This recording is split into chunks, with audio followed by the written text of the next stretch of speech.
Too many people, in my humble opinion, go for growth, go for yield, because it's the latest fad. Guys, three things need to happen. We need to look at where are we at, where do we want to go, then and then only we can determine the strategy.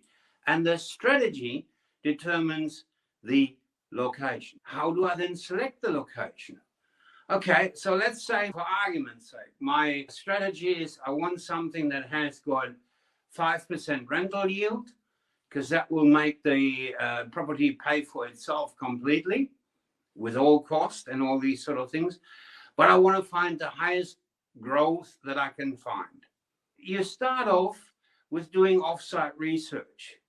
Like what we do is get heaps of report, collate them, talk to heaps of people, collate that, do all sorts of research, talk to agents, talk to sellers, collate that, and then select your top three. And those top three you go and visit. Because if I want to get the best deal out of it for myself and the Property Friends team, I need to be at the location. I need to feel it, touch it, smell it.